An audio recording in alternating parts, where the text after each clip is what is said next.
Bismillahirrahmanirrahim. Assalamualaikum warahmatullahi wabarakatuh. Innal hamdalillah nahmaduhu wa nasta'inuhu wa nastaghfiruh wa na'udzu billahi min shururi anfusina wa min sayyiati a'malina. May yahdihillahu fala mudilla lahu wa may yudlil fala hadiyalah. Wa asyhadu an la ilaha illallah wahdahu la syarika lah jalla an syabihi wal mathili wal kuf'i wan nadhir. Wa asyhadu anna Muhammadan abduhu wa rasuluh wa safiyuhu wa khaliluh wa aminuhu ala wahyih wa khiratuhu min khalqih arsalahu rabbuhu rahmatan lil alamin wa hujjatan 'alal ibadi ajmain fahadallahu ta'ala bihi minad dhalalah wa bassara bihi minal jahalah wa kaththara bihi ba'dal killah wa aghna bihi ba'dal 'ailah wa lamma bihi ba'dasy syatat fa salawatullahi wa salamuhu alaihi wa ala ashabihi al-ghurril mayamin wa ala alihi at-tayyibin wa sallama tasliman katsira. Amma ba'du, qala Allah ta'ala fil Qur'anil Karim ba'da na'udzu billahi minasyaitonir rajim. Bismillahirrahmanirrahim. Ya ayyuhalladzina amanu taqullaha wa qulu qawlan sadida yuslih lakum a'malakum wa yaghfir lakum dhunubakum wa may yuti'illaha wa rasulahu faqad faza fawzan 'azima. Wa qala nabiyuna Muhammadin sallallahu alaihi wasallam ittaqillaha haitsuma kunta wa atbi'is sayyi'atal hasanata tamhuha wa khaliqin nasa bi khuluqin hasanin. Kaum muslimin yang dirahmati oleh Allah Subhanahu wa taala, alhamdulillahirabbil alamin, senantiasa kita panjatkan puji syukur kehadirat Allah Subhanahu wa taala atas semua nikmat yang Allah berikan kepada kita semuanya.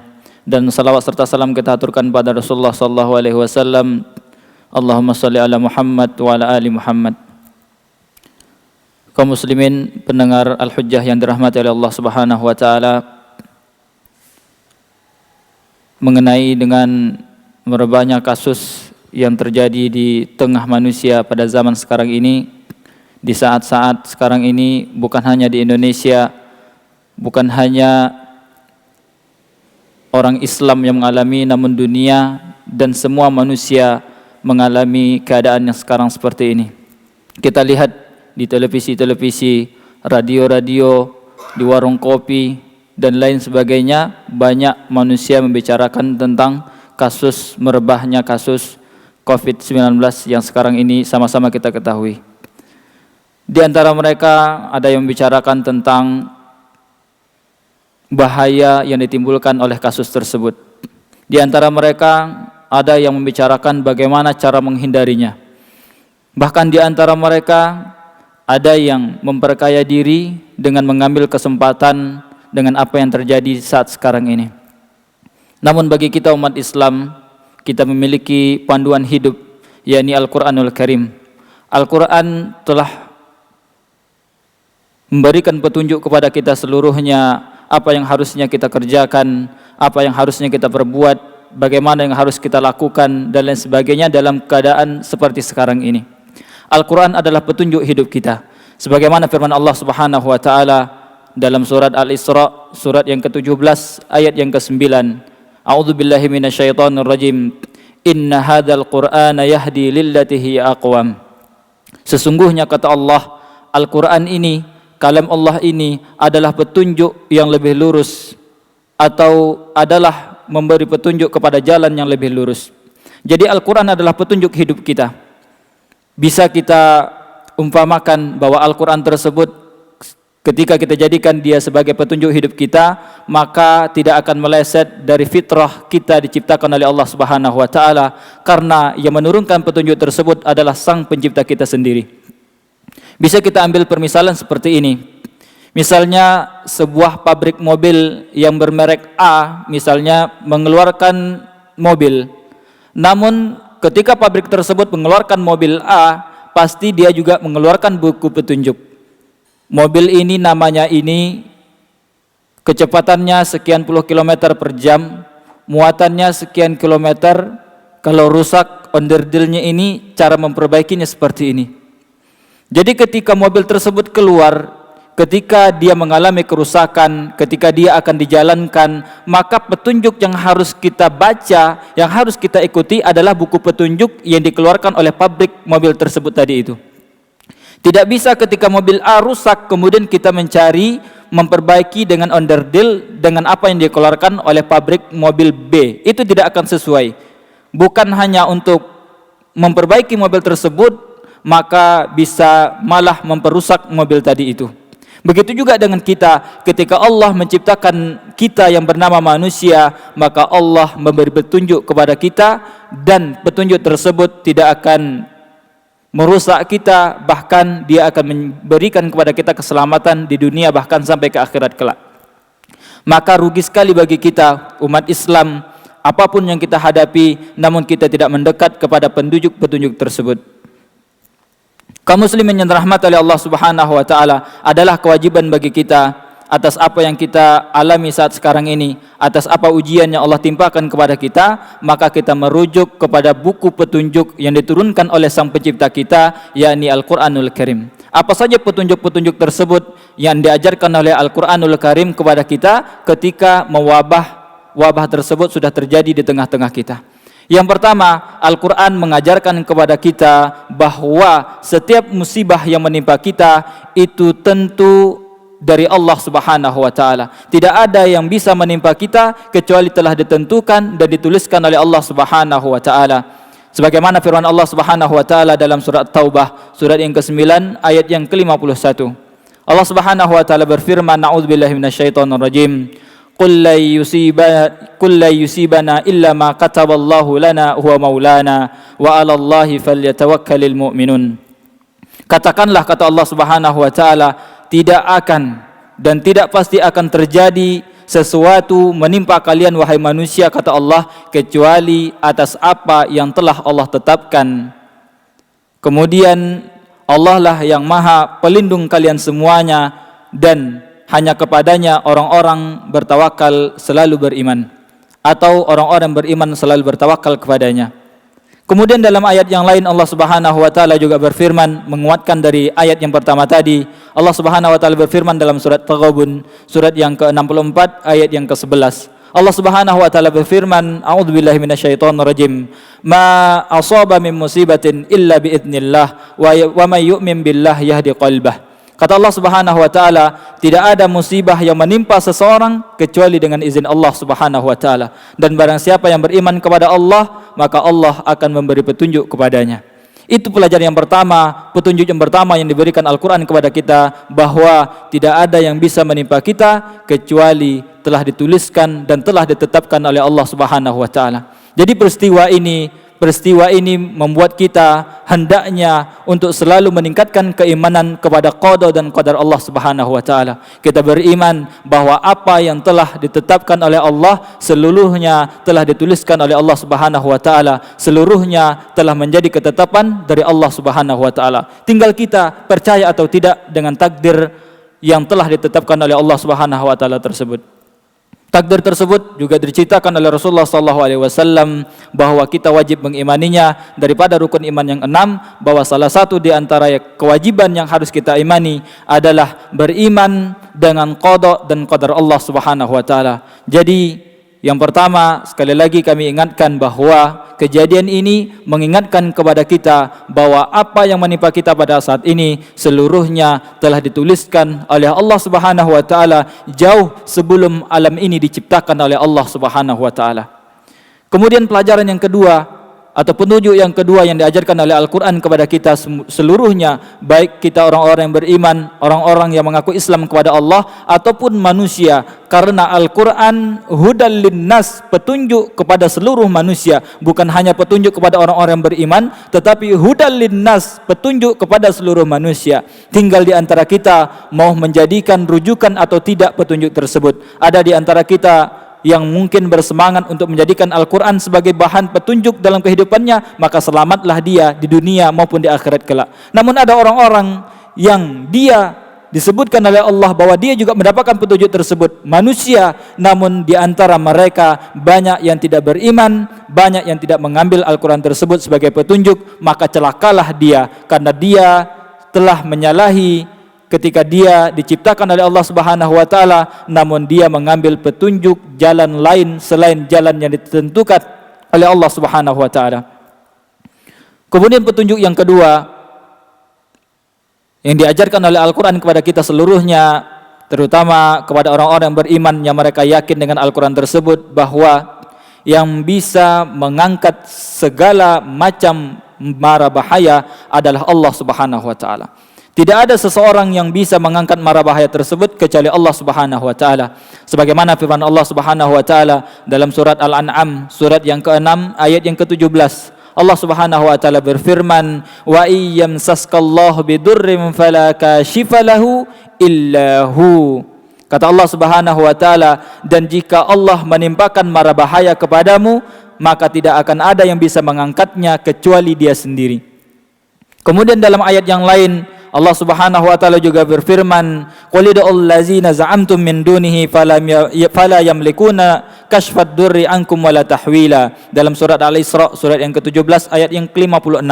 Kata Allah Subhanahu wa taala, katakanlah, panggillah Tuhan yang kalian anggap selain Allah. Mereka tidak memiliki kemampuan dan kekuatan untuk mengangkat mara bahaya dari kalian, juga mereka tidak mampu memindahkannya. Jadi apapun yang selama ini kita dewa-dewakan untuk mengangkat mara bahaya ini tidak akan mampu, sekelas apapun dia, setinggi apapun pendidikannya, sepintar apapun alatnya. Namun ketika Allah tidak mau memindahkan mara bahaya tersebut, tidak akan terjadi.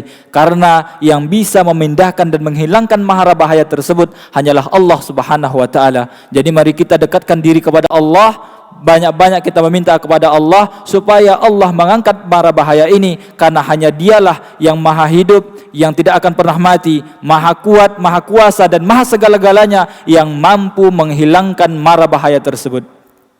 Kaum muslimin yang dirahmati oleh Allah Subhanahu wa taala, itu petunjuk yang kedua yang harus kita ingat-ingat, yang harus kita jadikan petunjuk dalam hidup kita, bahwa kita harus selalu ingat tidak ada yang bisa menghilangkan virus COVID-19 ini kecuali Allah Subhanahu wa taala. Dia yang mampu, Dia yang maha segala-galanya, Dia yang memiliki kekuatan di atas segala-galanya, maka Dialah yang mampu menghilangkan mara bahaya tersebut. Kemudian petunjuk yang ketiga yang diajarkan oleh Al-Quran kepada kita, yang harus kita jadikan bahan petunjuk dalam hidup kita, bahwa perkara COVID-19 ini adalah untuk meningkatkan kepada kita, untuk mengingatkan kepada kita seluruhnya untuk selalu bertawakal kepada Allah Subhanahu wa taala. Kata Allah Subhanahu wa taala, apabila kita selalu bertawakal kepadanya, maka Allah mencukupkan segala kebutuhan kita, maka Allah akan menjauhkan kita dari segala macam mara bahaya dan lain sebagainya. Kata Allah Subhanahu wa taala dalam surat Az-Zumar surat yang ke-39 ayat yang ke-36, "Alaisallahu bikafin 'abdah." Bukankah Allah cukup melindungi hamba-hambanya? Jadi yang cukup melindungi kita hanyalah Allah Subhanahu wa taala. Maka tingkatkan tawakal kita kepada Allah Subhanahu wa taala, maka Allah akan mencukupkan segala kebutuhan kita, dan Allah akan melindungi segala kebutuhan-kebutuhan kita. Dalam surah At-Talaq surat yang ke-65 ayat yang ketiga, Allah Subhanahu wa taala juga berfirman, "Wa may yatawakkal 'alallah fahuwa hasbuh. Innallaha balighu amrih qad ja'alallahu likulli syai'in qadra." Barang siapa yang bertawakal kepada Allah, maka Allah akan mencukupinya. Sesungguhnya Allah akan menyelesaikan segala urusannya, dan Allah telah menetapkan keputusannya untuk tiap sesuatu. Itulah yang diajarkan oleh Al-Quran kepada kita, bahwa penyakit yang sekarang ini turun dan diturunkan oleh Allah tentunya kepada kita untuk selalu meningkatkan rasa tawakal kita kepada Allah Subhanahu wa taala, bahwa yang bisa menghilangkan hal tersebut, yang bisa menyembuhkan kita, yang bisa melindungi kita hanya Allah Subhanahu wa taala. Tugas kita hanya bertawakal kepada Allah karena Dia maha segala-galanya. Begitu juga dengan Rasulullah SAW juga mengajarkan kepada kita, ketika kita setiap keluar rumah, maka Rasulullah mengajarkan doa kepada kita untuk selalu bertawakal kepada Allah. Ketika kita melangkahkan kaki keluar dari rumah, maka ketika itu pula kita melepaskan seluruh perkara kehidupan kita, kita tawakalkan, kita gantungkan kepada Allah Subhanahu wa taala. Kata Rasulullah SAW dalam hadis riwayat Abu Daud dan Tirmidzi, "Idza kharaja ar-rajulu min baitihi faqala," apabila salah seorang di antara kalian keluar dari rumah, maka hendaklah dia mengatakan, "Bismillah, tawakkaltu 'ala Allah, la haula wala quwata illa lillah. Atau dalam lafaz yang lain, bismillah tawakkaltu 'ala Allah, la haula wala quwata illa billah. Apa jawaban Allah Subhanahu wa taala ketika orang-orang menggantungkan rasa tawakalnya kepada Allah? Allah akan menjawab doa mereka. Yuqalu hina idzin hudita wa kufita wa wuqita. Apabila kita berdoa bismillah tawakkaltu 'ala Allah, la haula wala quwata illa billah, maka Allah menjawab doa orang-orang tersebut dengan mengatakan, Anda telah diberi hidayah, Anda telah dicukupkan, dan Anda telah dilindungi oleh Allah Subhanahu wa taala. Jadi rasa tawakal ini sangat penting bagi kita ketika menghadapi virus yang semacam ini. Mungkin bentuknya tidak kelihatan, bisa saja mendekati, menjangkit kepada kita seluruhnya. Namun yang harus kita perhatikan adalah bagaimana kita mengambil petunjuk yang diturunkan oleh Allah, yakni melalui kalamnya Al-Quranul Karim, untuk selalu kita bertawakal, menggantungkan diri kepada Allah Subhanahu wa taala. Ketika kita keluar dari rumah, hendaklah kita mengucapkan bismillah tawakkaltu 'ala Allah, la haula wala quwata illa billah, maka Allah menjamin akan melindungi kita dari segala macam bara bahaya. Kaum muslimin yang dirahmati oleh Allah Subhanahu wa taala, itulah tadi petunjuk yang ketiga yang diajarkan oleh Al-Quran kepada kita untuk selalu bertawakal kepada Allah Subhanahu wa taala, karena Allah Maha segala-galanya. Dia mampu memberikan satu penyakit dan Dia mampu pula untuk mengangkat penyakit tersebut dari seorang hamba. Kemudian petunjuk yang selanjutnya, yang keempat, yang diajarkan oleh Al-Quran kepada kita, hendaklah kita selalu memperbanyak doa, meminta perlindungan kepada Allah Subhanahu wa taala. Sebagaimana firman Allah Subhanahu wa taala dalam surat Ghafir, surat yang ke-40 ayat yang ke-60, Allah Subhanahu wa taala berfirman, wa qala rabbukum ud'uni astajib lakum. Allah berkata, ud'uni, hendaklah kalian berdoa kepadaku, kata Allah, astajib lakum, maka Allah akan mengabulkan doa-doa kalian tersebut.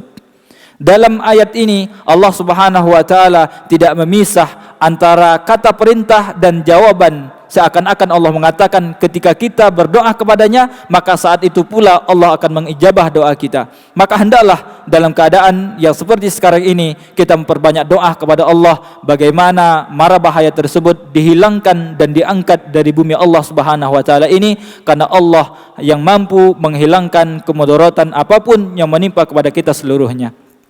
Kemudian dalam ayat yang lain Allah Subhanahu wa taala juga menekankan kepada kita bahwa Allah Maha dekat, Allah dekat dengan kita, dan Allah akan mengabulkan segala permintaan kita. Kata Allah Subhanahu wa taala dalam surat Al-Baqarah, surat yang kedua ayat yang ke-186, Allah Subhanahu wa taala berfirman, wa idza sa'alaka ibadi anni fa inni qarib. Wahai Muhammad, apabila hambaku bertanya di mana keberadaanku dengan mereka, inni qarib, katakan kepada mereka bahwa aku dekat dengan mereka. Ujibu da'watad da'i idza da'an, aku akan kabulkan permintaan doa mereka apabila mereka berdoa kepadaku. Falyastajibuli, hendaklah mereka mengikuti perintahku, wal yu'minu bi, dan hendaklah mereka selalu beriman kepadaku, la'allahum yarsyudun, maka mereka akan mendapatkan hidayah dari Allah Subhanahu wa taala. Begitu pula dengan hadis Rasulullah sallallahu alaihi wasallam ketika beliau pernah bersabda dalam hadis riwayat Ahmad dan Tirmidzi, beliau mengatakan, innad du'a, sesungguhnya doa, yanfa'u mimma nazal wa mimma lam yanzil, fa'alaikum ibadallah bid-du'a. Kata Rasulullah sallallahu alaihi wasallam, sesungguhnya doa bermanfaat untuk musibah yang akan turun dan musibah yang belum turun. Maka hendaklah kalian wahai hamba Allah, kata beliau, untuk selalu berdoa kepada Allah Subhanahu wa taala. Jadi doa bisa mengangkat bala dan doa bisa menahan bala tersebut sebelum dia turun ke bumi ini. Bahkan dalam satu riwayat Rasulullah pernah bersabda bahwa doa dia bisa menahan bala, bahwa doa adalah senjata seorang beriman, bahwa doa ketika sebesar apapun permintaan kita kepada Allah, permasalahan yang kita hadapi, maka berdoalah kepada Allah. Bahkan Rasulullah pernah mengatakan, berdoalah kalian kepada Allah sampai ketika tali sendal kalian putus saja, berdoalah kepada Allah Subhanahu wa taala. kasus yang sekecil itu saja, sekelas hanya ketika sendal kita putus talinya, kita diperintahkan untuk berdoa kepada Allah, apalagi kasus yang sangat luar biasa seperti sekarang ini, maka tidak mustahil bagi kita untuk selalu meningkatkan doa kepada Allah Subhanahu wa taala, untuk memperbanyak doa kepada Allah Subhanahu wa taala. Mudah-mudahan mungkin di antara kita ada doanya yang diijabah oleh Allah, ada orang-orang yang disayang oleh Allah, ada orang-orang yang istimewa di mata Allah, kemudian doanya diijabah oleh Allah, maka mudah-mudahan doa orang tersebut diijabah ketika dia berdoa kepada Allah untuk menghilangkan mara bahaya dan bala yang menimpa atas apa yang kita alami sekarang ini. Kaum muslimin yang dirahmati oleh Allah Subhanahu wa taala, Rasulullah mengajarkan kepada kita banyak doa, terutama insyaallah beberapa yang akan kami bacakan di bawah ini. Yang pertama hadis riwayat Anas radhiyallahu anhu yang diriwayatkan oleh Abu Daud. Rasulullah sallallahu alaihi wasallam selalu mengucapkan doa ini. Anna Nabi sallallahu alaihi wasallam kana yaqulu. Apabila ada kata-kata kana yaqulu, maka doa tersebut selalu diucapkan dan sering diucapkan oleh Rasulullah sallallahu alaihi wasallam. Allahumma inni a'udzubika minal baras wal junun wal judham wa sayyi'il asqam. Rasulullah sallallahu alaihi wasallam senantiasa berlindung dari penyakit belang, penyakit lepra, penyakit gila dan penyakit-penyakit buruk lainnya, termasuk dari wabah COVID-19 yang sekarang kita hadapi. Maka hendaklah bagi kita untuk memperbanyak mengucapkan doa ini yang diajarkan oleh Rasulullah sallallahu alaihi wasallam. Kemudian doa yang lain yang juga sering diucapkan oleh Rasulullah sallallahu alaihi wasallam, Allahumma inni a'udzubika min jahdil bala wa darakis syaqa wa su'il qada wa syamatatil a'da. Ya Allah, aku berlindung kepadamu dari musibah yang berat, ditimpa kesengsaraan, takdir yang buruk dan cemooh para musuhku. Ini doa-doa yang diajarkan oleh Rasulullah SAW untuk kita supaya dihindarkan dari segala macam mara bahaya. Kemudian doa yang lain, Rasulullah juga sering berdoa, a'udzubika limatil tammati min syarri ma khalaq. Aku berlindung kepada Allah dari semua makhluk-makhluk yang diciptakan oleh Allah Subhanahu wa taala. Hadis riwayat Imam Ahmad dan Nasa'i. Jadi segala macam bahaya yang diciptakan oleh Allah, maka hendaknya kita selalu berdoa untuk dilindungkan dan dijauhkan dari segala macam bahaya tersebut. Kaum muslimin yang dirahmati oleh Allah Subhanahu wa taala, itulah doa. Bahkan doa kata Rasulullah sallallahu alaihi wasallam, dia bisa mengubah takdir.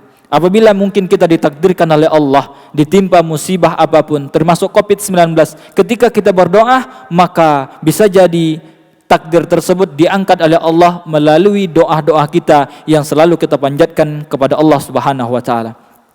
Kaum muslimin yang dirahmati oleh Allah Subhanahu wa taala, kemudian petunjuk yang selanjutnya yang diajarkan oleh Al-Qur'an kepada kita, yakni petunjuk yang kelima, kita harus banyak-banyak mengingat bahwa kehidupan di dunia ini adalah kehidupan yang penuh dengan ujian dan cobaan. Apapun yang kita hadapi di dunia ini, apabila kita ingin hidup, maka kita harus berani menghadapi semua musibah, semua cobaan dan semua ujian. Bahkan mungkin ada pepatah yang mengatakan, kalau kamu tidak berani untuk menghadapi masalah, maka kamu jangan hidup. Atau dengan kata-kata yang lain, bahwa hidup adalah tempat masalah dan ujian. Dengan kata-kata ini kita harus meyakini bahwa ketika kita dilahirkan oleh Allah dan kita sanggup untuk hidup di dunia ini, maka secara otomatis kita juga mengatakan bahwa kita sanggup untuk diuji oleh Allah Subhanahu wa taala. Semua yang kita hadapi, semua yang Allah turunkan, semua yang Allah berikan cobaan kepada kita, di situ Allah hanya menguji kepada kita. Allah memberikan ujian. Apakah setelah Allah menurunkan ujian tersebut kita bisa melewatinya dengan nilai sempurna, atau mungkin kita gagal kita menghadapi ujian-ujian tersebut. Allah Subhanahu wa taala berfirman dalam surat Al-Mulk, surat yang ke-67 ayat yang kedua, Alladzi khalaqal mauta wal hayata liyabluwakum ayyukum ahsanu amala. Allah Subhanahu wa taala yang menciptakan kematian dan kehidupan agar menguji siapa di antara kalian yang amalannya paling baik. Jadi ketika Allah memberikan apapun takdir kehidupan kita, tujuan utamanya adalah untuk menguji kita. Siapa di antara kita yang lolos dengan nilai predikat kamlet, atau siapa di antara kita yang dapat nilai D gagal dan lain sebagainya. Jadi kita harus yakin bahwa apapun yang kita alami, bahwa apapun ujian yang Allah berikan kepada kita semata-mata hanya untuk menguji keimanan kita, apakah kita bisa melewatinya dengan amalan yang paling baik atau kita malah menjauhkan diri dari Allah Subhanahu wa taala. Dalam ayat yang lain Allah Subhanahu wa taala juga berfirman dalam surat Hud, surat yang ke-11 ayat yang ke-7, wa huwallazi khalaqas samawati wal arda fi sittati ayyam wa kana 'arshuhu 'alal ma' liyabluwakum ayyukum ahsanu amala. Dialah yang menciptakan langit dan bumi dalam 6 hari dan arsy-Nya di atas air agar menguji kalian siapa di antara kalian yang amalan yang paling baik.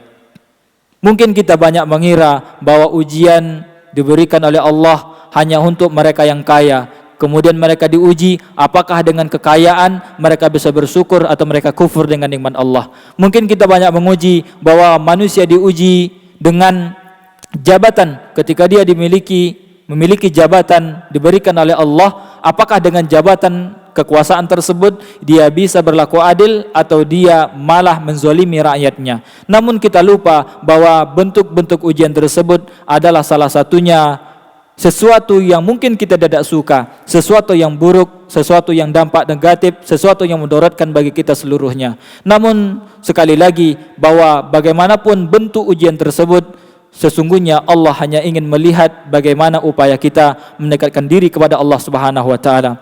Bahwa bentuk-bentuk ujian tersebut ada yang baik dan ada yang buruk, memang itu ketentuan Allah Subhanahu wa taala. Beliau berfirman dalam surat Al-Anbiya, surat yang ke-21 ayat yang 35. Allah Subhanahu wa taala berfirman, "Wa nabluukum bisyarri wal khairi fitnah wa ilaina turja'un." Kami uji kalian dengan kebaikan dan kadang-kadang dengan kesenangan. Supaya apa? Supaya kalian bisa menerima ujian tersebut dengan amal yang paling baik, karena sesungguhnya setiap kalian hanya akan dikembalikan kepada Allah Subhanahu wa taala. Begitulah ujian. Begitulah kehidupan, seluruhnya hanya ujian dari Allah Subhanahu wa taala untuk mengukur keimanan kita kepada Allah. Apakah dengan ujian ini kita bisa melewatinya? Apakah dengan ujian yang lain kita bisa melewatinya? Kemudian dengan ujian yang lain mungkin kita tidak bisa melewatinya, kita jatuh dan kita terpuruk, kita jauh dari Allah Subhanahu wa taala. Sesuatu tersebut tidak diinginkan oleh Allah, karena Allah hanya ingin menguji keimanan kita. Dekatkan diri kepada Allah, perbanyak amal ibadah, maka segala ujian insyaallah akan kita hadapi dengan memperbanyak amal ibadah dan semakin mendekatkan diri kepada Allah Subhanahu wa taala. Kemudian Rasulullah SAW melalui lisannya pernah mengatakan kabar gembira kepada kita seluruhnya orang-orang yang beriman, bahwa setiap ujian yang diberikan oleh Allah maka seluruhnya pula baik bagi orang-orang beriman. Walaupun ujian tersebut buruk, walaupun ujian tersebut memudaratkan dirinya, walaupun ujian tersebut sangat tidak mengenakkan bagi kehidupan dia dan keluarganya, namun tetap diberikan kabar gembira bahwa orang-orang yang beriman ketika diberikan ujian baik bagi mereka seluruhnya. Kata Rasulullah SAW, "Ajaban li amril mu'min, inna amrahu kullahu lahu khair, wa laysa dzalika li ahadin illa lil mu'min. In asabathu sarra syakar fakana khairan lahu wa in asabathu dharra sabar fakana khairan lahu." Kata Rasulullah SAW, sungguh mengagumkan orang-orang yang beriman. Sesungguhnya seluruh urusan dia, seluruh ujian yang ditimpakan oleh Allah kepadanya baik bagi dia.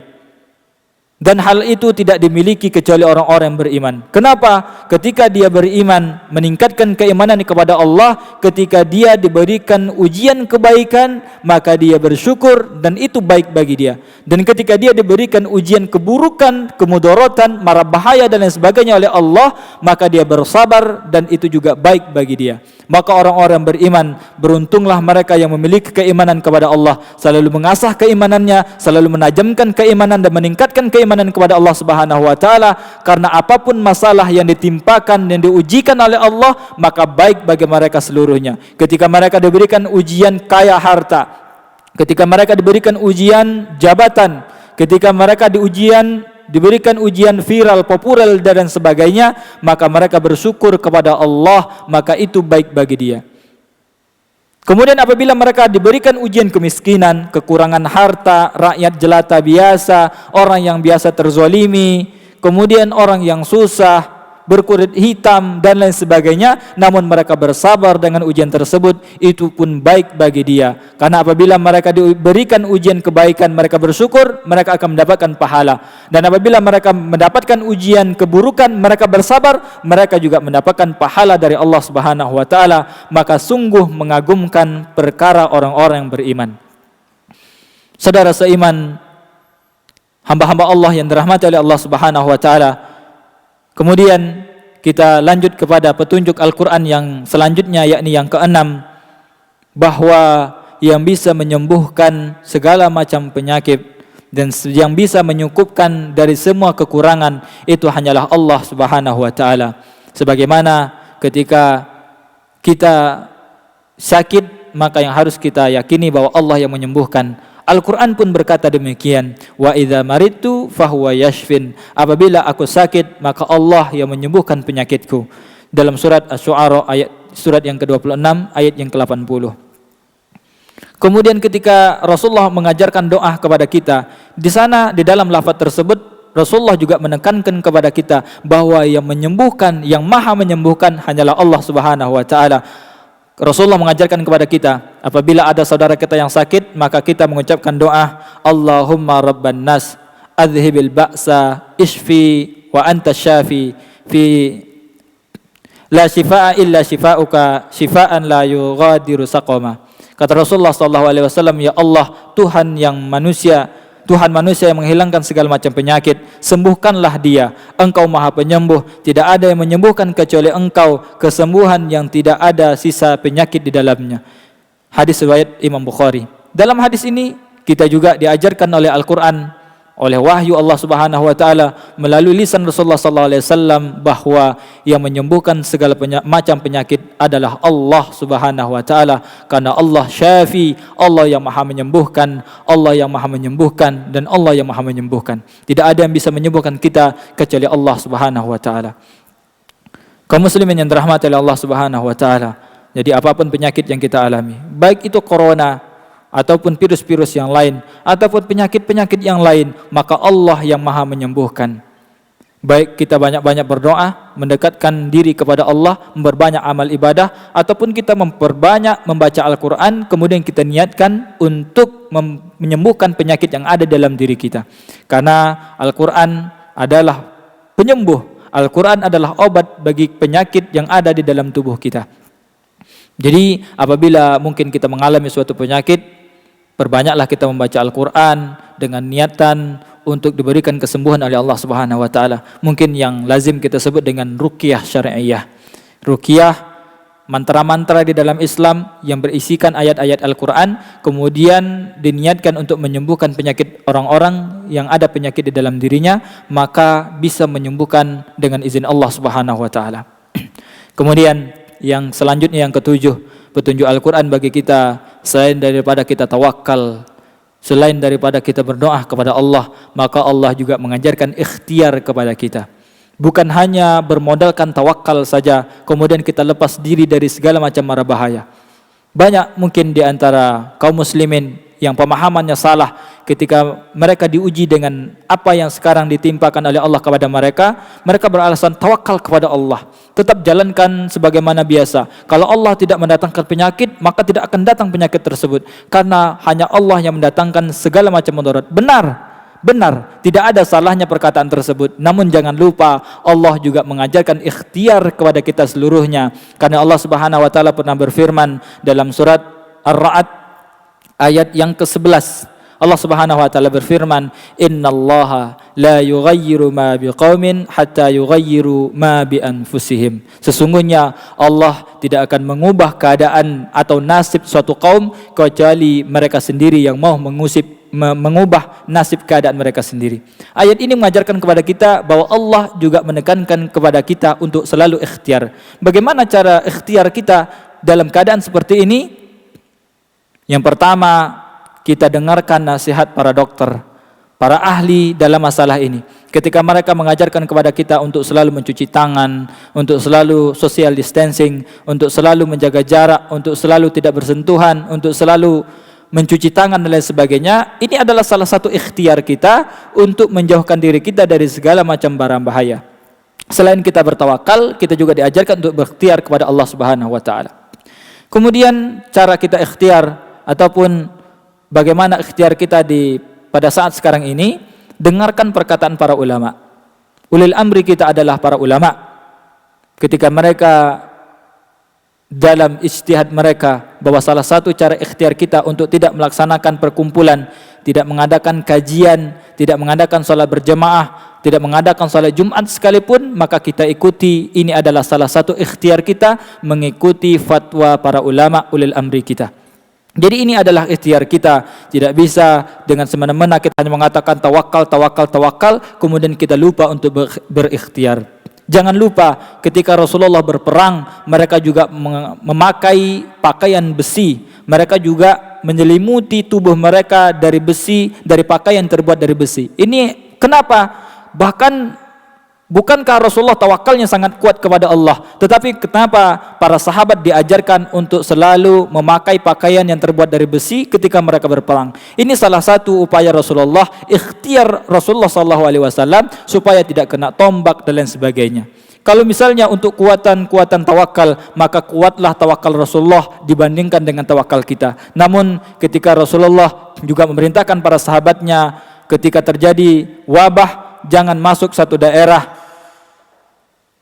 yang terjadi wabah tersebut. Apabila terjadi di dalamnya, maka jangan keluar dari daerah tersebut. Ini adalah salah satu cara yang diajarkan oleh Allah melalui wahyu Rasulullah SAW, ikhtiar kita untuk supaya penyakit tersebut tidak tersebar. Jadi sangat bagus sekali ikhtiar yang dilakukan oleh pemimpin kita. Misalnya beberapa orang, gubernur dan sebagainya, ketika mereka menganjurkan untuk lockdown, ketika mereka menganjurkan untuk karantina, ketika mereka menganjurkan untuk stay at home dan lain sebagainya, ini adalah cara-cara ikhtiar kita yang harus kita patuhi karena baik bagi kita dan baik bagi agama kita. Kemudian yang banyak dilupakan oleh orang pada saat sekarang ini, bahwa mereka menjadikan dokter sebagai garda terdepan. Mereka menjadikan dokter sebagai garda terdepan. Ini salah. Rumus perperangan pada zaman Rasulullah, dokter berada di garda terbelakang. Ketika para musuh sakit, barulah dokter mengobati penyakit-penyakit tersebut. Salah. Begitu juga dengan yang kita terapkan sekarang ini, dokter harus kita taruh, harus kita letakkan di garda terbelakang. Apa garda terdepan? Pada saat perang, garda terdepan adalah tentara-tentara yang berjuang pada saat itu. Namun ketika terjadi mara bahaya seperti sekarang yang Allah ujikan kepada kita, maka garda terdepan adalah pribadi-pribadi kita. Ikuti anjuran-anjuran, ikhtiar-ikhtiar yang diajarkan oleh para ahli, maka kita sudah berperang di garda terdepan. Jadi garda terdepan adalah pribadi-pribadi kita. Apabila kita mungkin setelah kita berikhtiar, setelah kita berusaha untuk tidak mendekati penyakit tersebut, kemudian kita memang ditakdirkan untuk sakit, maka barulah ada dokter di garda terbelakang untuk mengobati penyakit-penyakit tersebut. Sekali lagi, salah apabila menunjuk dokter sebagai garda terdepan, kemudian kita berleha-leha, bandel, tidak mau berikhtiar. Ini adalah sesuatu yang sia-sia belaka, sesuatu yang menyalahi syariat yang diajarkan oleh Rasulullah SAW. Karena yang diajarkan oleh Rasulullah, pribadi-pribadi kita menyelamatkan diri, berikhtiar masing-masing. Apabila memang diberikan ujian tersebut, setelah kita berikhtiar untuk menjauhinya, maka barulah dokter di garda terbelakang mengobati masing-masing dari kita seluruhnya. Kaum muslimin yang dirahmati oleh Allah Subhanahu wa taala, itulah bentuk ikhtiar kita. Ikuti arahan para ahli, ikuti arahan para ulil amri kita, kemudian diri kita masing-masing hendaklah saling mengingatkan, sayang keluarga kita dengan cara selagi kita masih bisa untuk selalu di rumah, maka beradalah di rumah. Namun apabila kejadian mendesak, ada sesuatu yang sangat mendesak, mungkin membeli kebutuhan hidup atau mencari nafkah untuk keluarga yang mungkin tidak sama sekali bisa kita lakukan di rumah, maka berikhtiarlah kita untuk melakukan pencarian nafkah tersebut. Namun hendaklah mengikuti protokol-protokol para medis, bagaimana seharusnya kita berada di luar rumah. Banyak mencuci tangan, kemudian jaga jarak, kemudian selalu membersihkan tubuh kita, selalu memakai pakaian yang panjang, ketat dan lain sebagainya. Ini adalah ikhtiar kita selain kita bertawakal kepada Allah Subhanahu wa taala. Kaum muslimin yang dirahmati oleh Allah Subhanahu wa taala, kemudian ada sedikit pesan yang bisa saya sampaikan di akhir dari materi yang saya sampaikan ini, yakni kita harus yakin ini adalah takdir dari Allah. Kemudian jangan kita lupakan bahwa ada sesuatu yang lebih menakutkan, bahwa ada sesuatu yang lebih kita khawatirkan dari hanya sekedar tertular virus corona. Virus corona mungkin sakit bagi kita, mungkin tidak baik bagi kita, mungkin bisa mematikan kita sekalipun, namun ada yang lebih menyakitkan, ada yang harus kita persiapkan, yakni kematian kita, kemudian bagaimana cara kita mati. Ini harus kita khawatirkan. Walaupun kita dimatikan dalam keadaan terjangkit virus corona, walaupun kita dimatikan dalam keadaan tertidur di ranjang sendiri, walaupun kita ditakdirkan dalam keadaan bersantai ria, namun tetap sakaratul maut tersebut tidak bisa kita tolak. Sakaratul maut tersebut rasanya sama. Bagaimanapun keadaan kita mati, bagaimanapun Allah mematikan kita, rasa sakaratul maut tersebut sama. Maka yang harus kita persiapkan, selain kita juga mempersiapkan ikhtiar diri untuk tidak mendekati penyakit tersebut, kita juga harus mempersiapkan bagaimana mati dengan cara husnul khatimah, bagaimana memperbanyak bekal menghadapi Allah Subhanahu wa taala, bagaimana memperbanyak amal ibadah, meningkatkan ketakwaan untuk menghadap Allah Subhanahu wa taala kelak setelah kita dimatikan oleh Allah Subhanahu wa taala. Kemudian pesan yang selanjutnya, yakni marilah kita memperbanyak amal ibadah kita. Karena Rasulullah SAW pernah bersabda dalam sebuah hadis, badiru bil a'mali sab'an. Hendaklah kalian untuk mendahului, untuk selalu berpacu dengan 7 keadaan. Apa artinya? Kata Rasulullah SAW, perbanyaklah ibadah sebelum kalian masuk atau sebelum kalian dijangkiti oleh 7 keadaan tersebut, 7 penyakit yang sangat luar biasa. Apabila kita berada di salah satu dari 7 penyakit tersebut, maka otomatis kita tidak maksimal lagi untuk beribadah. Contohnya apa? Salah satu di antara yang 7, kata Rasulullah SAW, au maradan mufsidan, sakit yang membuat rusak. Sama seperti yang kita hadapi sekarang ini, penyakit virus yang seperti sekarang ini, kita bisa alami bahwa kita sudah tidak bisa beramal ibadah dengan maksimal. Mungkin sholat di rumah bersama keluarga tidak seenak dan tidak bersemangat seperti sholat dalam keadaan berjemaah di masjid. Kita sudah tidak melaksanakan sholat berjemaah, tidak melaksanakan sholat Jumat dan lain sebagainya. Ini salah satu tanda bahwa apabila sebuah penyakit datang, maka kita tidak bisa lagi beramal ibadah dengan maksimal. Makanya kata Rasulullah, sebelum wabah tersebut datang kepada diri kita masing-masing, sebelum kita terjangkit, perbanyaklah amal ibadah, kata Rasulullah SAW. Kemudian pesan saya yang selanjutnya, bahwa penyakit yang sekarang kita hadapi belum seberapa ketika dibandingkan dengan fitnah Dajjal. Bagaimana Allah Subhanahu wa taala menceritakan tentang fitnah Dajjal yang luar biasa. Neraka bisa dijadikan surga, surga bisa dijadikan neraka, api bisa dijadikan air, air bisa dijadikan api dan lain sebagainya. Maka mungkin banyak di antara kita yang apabila ditimpakan musibah yang seperti ini saja, kita jauh dari Allah. Bisa jadi ketika kita diberikan ujian berupa diturunkannya Dajjal di hadapan kita, mungkin banyak di antara kita yang mengikut kepada Dajjal tersebut dan kita murtad dari agama Allah Subhanahu wa taala. Na'udzubillahi min dzalik.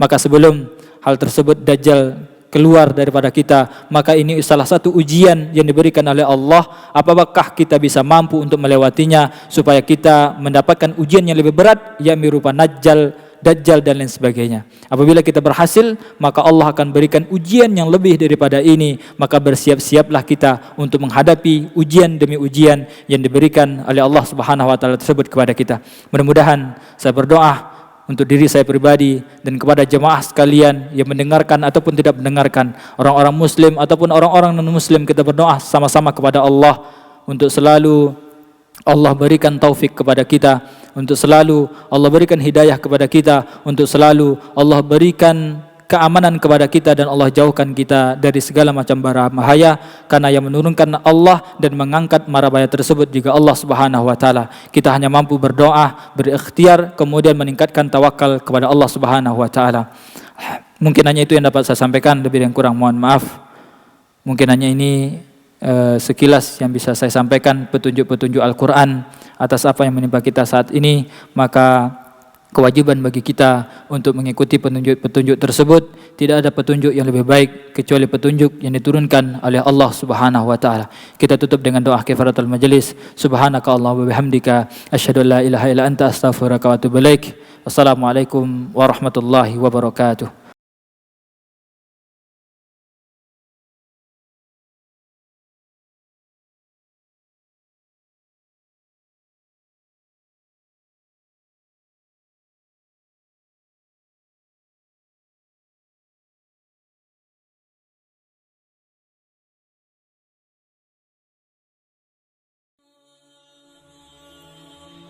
Bantu yuk operasional Rumah Dakwah Al-Hujah dan terselenggaranya kajian serta dakwah Al-Hujah dengan menjadi donatur tetap setiap bulan berinfak Rp30.000. Dengan infaknya setiap bulan Rp30.000, insya Allah akan membantu dakwah Al-Hujah dan jadikan ini amalan yang istiqomah yang dilakukan terus-menerus atau kontinu. Allah mencintai amalan yang istiqomah walaupun sedikit.